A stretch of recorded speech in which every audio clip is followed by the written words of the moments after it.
The Tom Woods Show, episode 1046. Prepare to set fire to the index card of allowable opinion. Your daily dose of liberty education starts here. The Tom Woods Show. Hello, everybody. Tom Woods here. I've got a short episode for you today on Black Friday. And what I'm going to share with you are some remarks I delivered at the 35th anniversary of the Mises Institute last month in New York City. Before I do that, I would like to remind you, of course, if you're listening to this as it comes out, this is Black Friday 2017. So remember, this is the best time to lock in the lifetime membership over at libertyclassroom.com that includes all the courses we have in history, economics, and other fields taught by normal people so you can learn the real thing.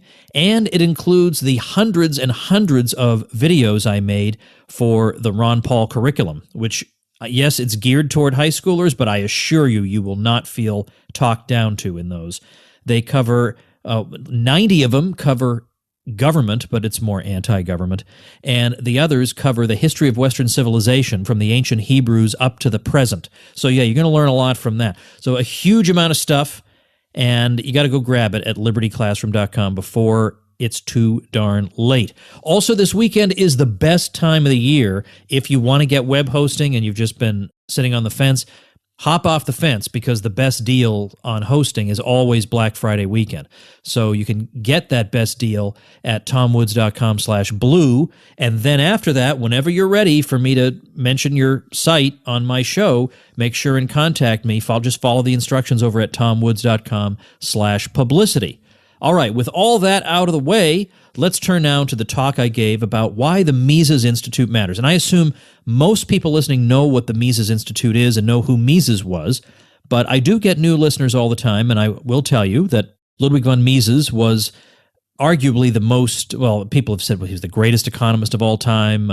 You can argue that, but he was certainly a towering figure in economics, no matter how you slice it, and he is a member of what we call the Austrian School of Economics. Obviously not a brick-and-mortar school, but a school of thought. And he was extremely prolific. He wrote magisterial texts, foundational texts in Austrian economics, and the Mises Institute was created to carry on his legacy and to promote Austrian economics both in the public at large and also among academic economists, and to train up a generation of Austrian economists who would teach students. So there's a lot to talk about, and I hope you enjoy the talk. The Mises Institute to me is my favorite place in the world. I love being there. I love supporting it. I can't say enough about it. mises.org is the website, and here are my slightly abridged remarks. Ladies and gentlemen, a great pleasure to be here. I'm talking tonight, specifically, Lou asked me to talk about what makes the Mises Institute unique. And in doing that, I'm not looking to disparage other organizations, but what makes the Mises Institute necessary when we have other free market organizations? What's so valuable about it? Now, I have in the past talked about what it's meant to me personally, which is a great deal. I mean, for better or worse, I am who I am today because of the Mises Institute. Some people think that's good, some people think that's bad. But the Mises Institute has had a tremendous influence on me because as a younger man, I went to the Mises University summer program for a week. This was before the internet, so I couldn't read all the books online in advance, couldn't read all the articles. I had to go to an academic library and scour through the periodicals to find all the articles. But I did it. I found even just the recommended articles. You didn't even have to read them. I was such a geek, I read them all. And then off I went. Couldn't have been happier to spend a week studying economics. And I had an opportunity to meet Murray Rothbard there. And that is a memory I will never forget. It was an extraordinary thing. And I got to meet many of the folks who now teach, who continue to teach at the Mises University, but also, I'm happy to say, folks of my generation and now an up-and-coming generation are starting to teach at the Mises University, which is a testament to the success of the Mises Institute, that there are these up-and-coming generations of academic economists. Let's just go down the list of things that make it unique. First of all, it's devoted specifically to the Austrian school of economics, not just a vague adherence to the free market, but specifically to the advancement of Austrian economics, because there's something special and important and unique and irreplaceable about specifically the Austrian tradition. And that was a tradition that may well have been eclipsed altogether. There's no guarantee in 1982 that Austrian economics is going to continue as a going concern. And I think that is one of the motivations behind what Lew Rockwell did. And moreover, it's not even just that it emphasizes Austrian economics. More than that, it really is on the cutting edge of new work being done in Austrian economics. For example, the question of derivatives came up in the financial crisis. Well, was there a full-fledged Austrian theory of derivatives? Of course not. The subject hadn't come up before. So there are always new frontiers to be exploring in Austrian economics. And at the Mises Institute, for example, we had Xavier Merat, who's now teaching in Europe, who specialized in this, who our good friend Guido Hulsmann here in the audience worked with him on this topic and said, well, what about this? Here's an area we need more work done on, and the Austrian school hasn't had much to say. Let's say it. So the Mises Institute is not, in other words, just providing readers with with quickie responses to popular objections. Why shouldn't we force rents down by law? Yeah, okay, we have the answers to that. But we also have the answers to these technical cutting-edge questions because of the dedication of Lew Rockwell and the associated scholars of the Institute to the scholarly enterprise itself, which of course began with Rothbard's editorship of the Review of Austrian Economics that later became the Quarterly Journal of Austrian Economics. Secondly, like Mises himself, the Mises Institute covers more than just economics. Our point is not that everything's right with the world except people have economics wrong a little bit.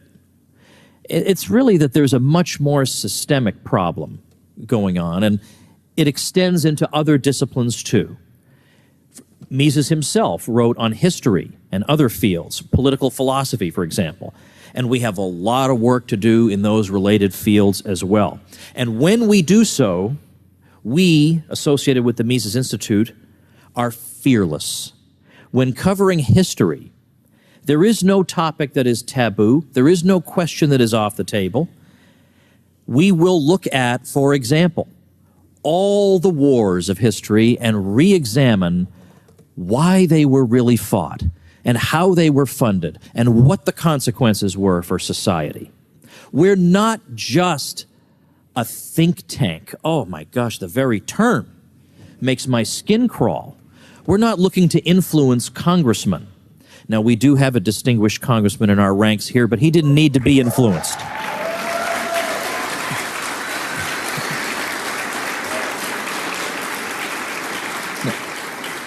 And we're not just here to argue that price controls don't work. Or, yes, we do need to do that. I don't want to disparage that. That needs to be done. But we also need to systematically unmask the lies of the regime.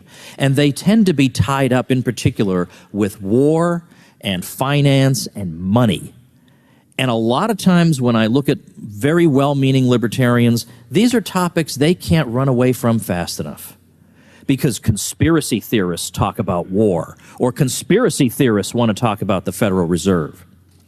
So we have to talk about whatever boring, lame thing that isn't going to cause any ripples in the state apparatus. I mean, I've sometimes wanted to ask, and again, I'm not trying to put anybody down, but I've sometimes wanted to ask a certain kind of libertarian, have you ever held a position that you knew you would be reviled for?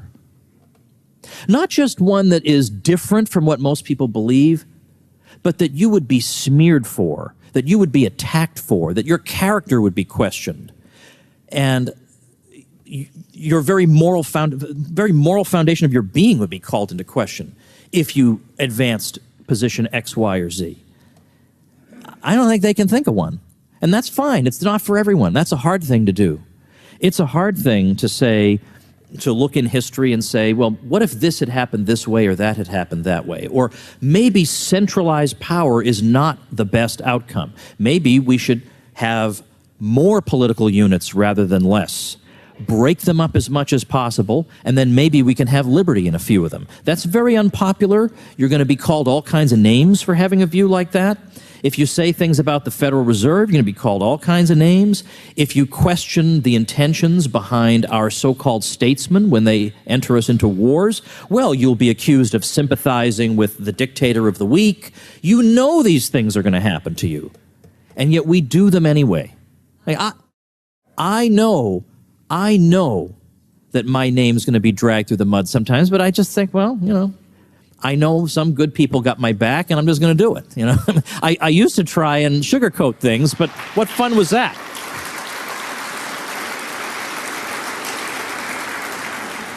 I don't think anybody ever summed up the independent spirit of the Mises Institute better than Dr. Paul did when he looked into that television camera and he told people that maybe 9/11 occurred not because the American government was just innocently minding its own business, and then out of nowhere, all of a sudden, there was an attack. He had no idea there were people who were ready to hear that. He's in a crowd that the last thing in the world they want to hear is that, but he looked into that camera and said it, and when a certain mayor of a certain city was outraged at this, half of America expected the usual ritual of expiation and apology. Why, I am so sorry I have questioned our sacred truths, that America is great and her government is never in the wrong, and I can't believe I said this thing. He doubled down on it. He looked back into that camera and doubled down on it. That is what, on a smaller scale, we're trying to do in the Mises Institute, is be that guy.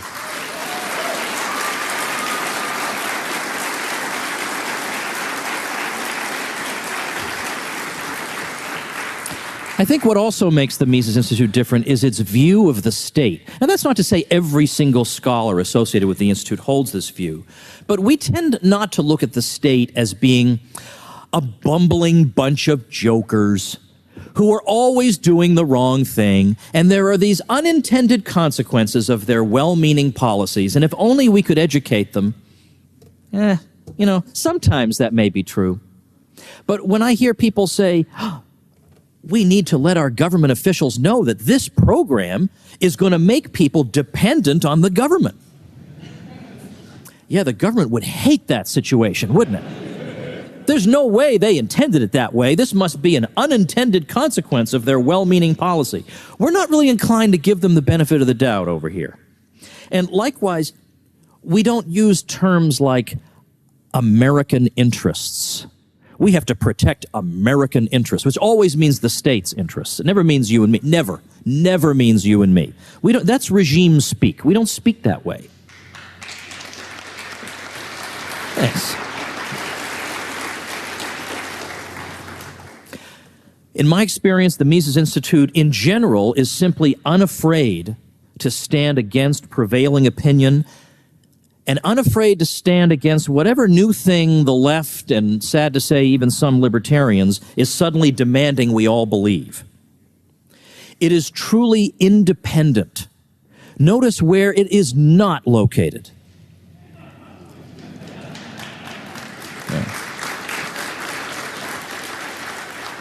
You won't see the Mises Institute whining and dining the chairman of the Federal Reserve. None of that. That just doesn't happen. It is independent. It's an independent voice, which I happen to think is half the reason it gets the attacks it has. They can't believe there is such a thing. Anytime there's an independent voice, left and right can't kiss and make up fast enough. They got to go after those independent voices.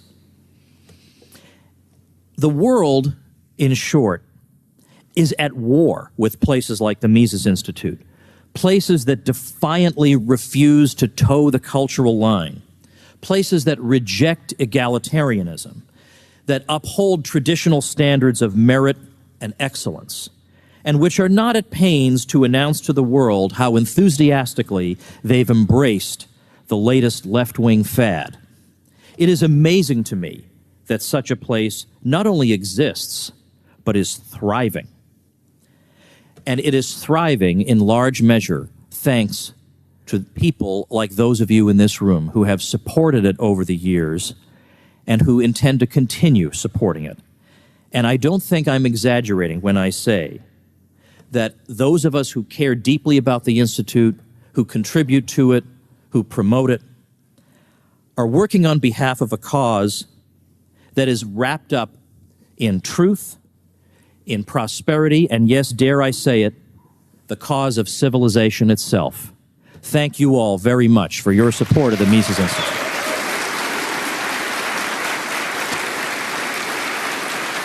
All right, that's going to do it, everybody. If you are enjoying the show, please do consider becoming a supporting listener because you get many, many insane benefits, only one of which is the private Facebook group for all the supporters, and man, is that a great group. People are always raving about it. In the group itself, they're always saying, man, I can't get over how great this group is, how much I get out of it, how great the community is. So especially if you're out there isolated, you never met a libertarian before, you want to be part of this group. So check it all out at supportinglisteners.com, and I'll see you next week.